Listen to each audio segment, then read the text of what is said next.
Di antara akhlak tercela adalah perbuatan curang, bohong, dan khianat. Sekarang ini perbuatan curang, perbuatan khianat sudah menjadi fenomena yang akut terjadi pada perilaku masyarakat kita.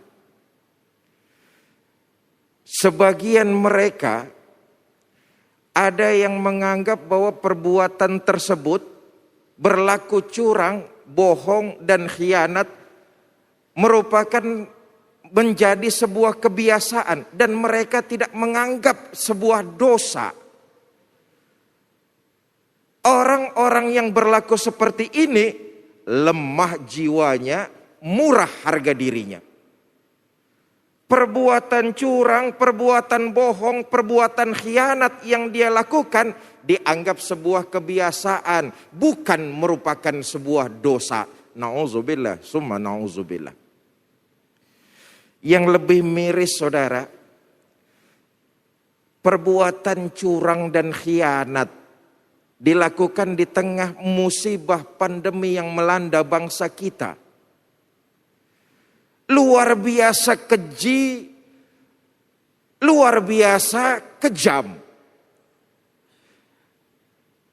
Mungkin karena ingin mendapat finansial yang berlebihan, karena ingin mendapat keuntungan yang banyak, lalu tega menari di atas penderitaan orang. Tengoklah kasus belakangan ini yang terjadi. Oksigen yang naik berkali-kali lipat. Obat, vitamin yang lenyap dari pasaran. Lalu belum lama ada kasus krematorium. Jenazah COVID yang ingin disemayamkan dimintakan uang jutaan bahkan puluhan juta. Perilaku-perilaku curang dan khianat semacam ini Allah mengancam betul. Tempatnya adalah di neraka wel. Bapak Ibu, saudara-saudara, para pemirsa yang saya cintai. Jangankan dari sisi agama, dari sisi manusia yang fitrahnya lurus, perbuatan curang dan khianat adalah perbuatan yang keji dan durjana. Karena itu manusia yang fitrahnya lurus pasti menentang perbuatan-perbuatan tersebut. Apatah lagi dilakukan dalam kondisi yang negara kita sedang mengalami musibah. Saya katakan di awal tadi, mungkin keinginannya dapat harta yang melimpah, keuntungannya yang banyak, lalu berlaku curang, mengambil hak orang lain yang memang bukan haknya, berlaku curang. Bapak Ibu, saudara-saudara kaum muslimin yang saya cintai.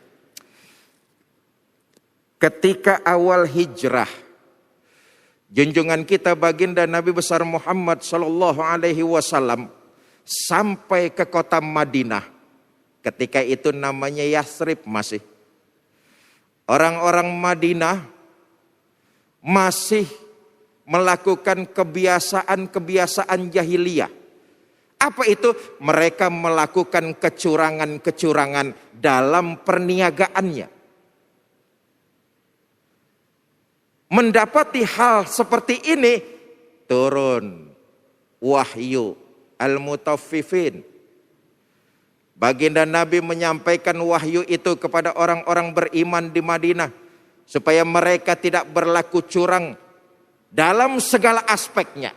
Baik curang dalam perniagaan, curang dalam mengambil hak orang lain, curang dalam waktu, curang dalam segala aspek kehidupan. Maka orang-orang beriman di Madinah ketika itu turun ayat ini berlaku lurus. Dalam perniagaan misalnya, setelah ayat ini turun, mereka berlaku jujur. menjauhi perbuatan curang, malah dagangannya jadi berkah. Bapak Ibu, saudara-saudara, para pemirsa yang saya cintai. Perbuatan curang, pangkal masalahnya adalah sifat tamak, sifat rakus bersemayam dalam hati manusia. Rakus.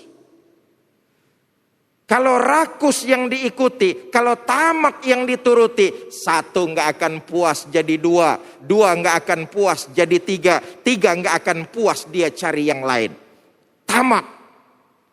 Maka kata baginda Nabi, manusia itu kalau diberikan satu gunung emas, dia pasti akan mencari gunung yang lainnya berupa emas juga. Manusia akan puas kalau dia sudah disumpal dengan tanah. Artinya apa? Kalau sudah mati, nggak punya kepengenan apa-apa, puas sudah. Pangkal penyakit ini adalah penyakit tamak. Melahirkan kecurangan-kecurangan. Pengen cepat kaya, lalu bohongin pembeli. Harga di markup sedemikian rupa. Pengen cepat berharta, krematorium, lalu disulap menjadi ladang uang. Orang yang kena musibah dipinta puluhan juta rupiah.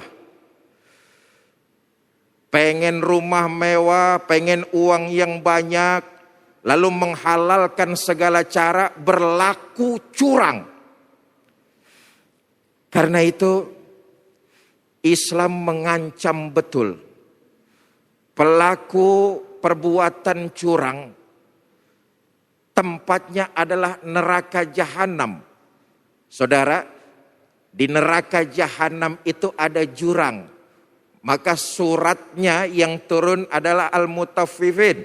Fawailul lil mutaffifin. Wail itu celaka. Jurang yang ada di neraka jahanam itu neraka wail. Lebih dasar lagi. Begini. Kenapa seseorang itu berlaku curang? Pertama, kemungkinan imannya lemah. Imannya lemah itu dia tidak memahami, boleh jadi, atau dia tidak meyakini bahwa nanti di akhirat semua kita akan dibangkitkan, dimintakan pertanggungjawaban. Apakah mereka termasuk orang-orang yang berlaku curang? Mereka tidak yakin nanti di akhirat akan kami bangkitkan, kata Allah. Semua kita akan dibangkitkan, termasuk pelaku yang curang. Hari apa itu? Hari yang besar. Hari yang agung. Hari pembalasan. Semua manusia akan dikumpulkan menghadap Allah Azza wa Jalla untuk dimintakan pertanggungjawabannya. Maka pelaku-pelaku curang, baik dalam mencari harta, baik dalam mencari jabatan, baik mencari popularitas, mereka semua akan disidang pada hari tersebut. Karena itu, Bapak Ibu, saudara-saudara, iman yang lemah bisa terjerembab kita untuk mengikuti sifat serakah, lalu melakukan perbuatan-perbuatan curang yang merugikan orang banyak. Bisa jadi yang kedua kemudian dari lemahnya iman kita, yang kedua adalah bertemannya kita dengan teman-teman yang punya sifat curang, punya sifat khianat. Sebab jangan salah Bapak Ibu, saudara-saudara, teman itu sangat mempengaruhi dan membentuk karakter kita. Sebagaimanapun bagusnya kita, kalau berteman kita dengan orang-orang yang bagus, insya Allah karakter kita tetap akan bagus. Tapi bagaimanapun bagusnya kita, kalau kiri kanan depan kita orang-orang pengkhianat yang hadir, orang-orang curang yang ada, lambat laun kita akan ikut menjadi pelaku kecurangan. Na'udzubillah, summa na'udzubillah. Karena itu hati-hati dalam rangka mencari kawan. Jangan sampai punya karakter curang, karakter khianat, karakter bohong.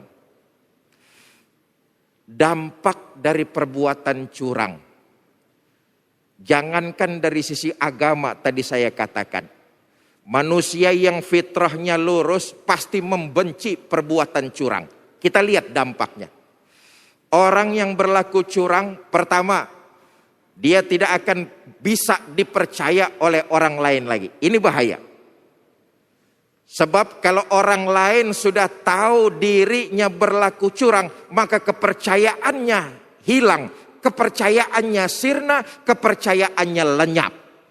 Kalau orang sudah tidak percaya, selesai urusannya, dia gali kuburannya sendiri.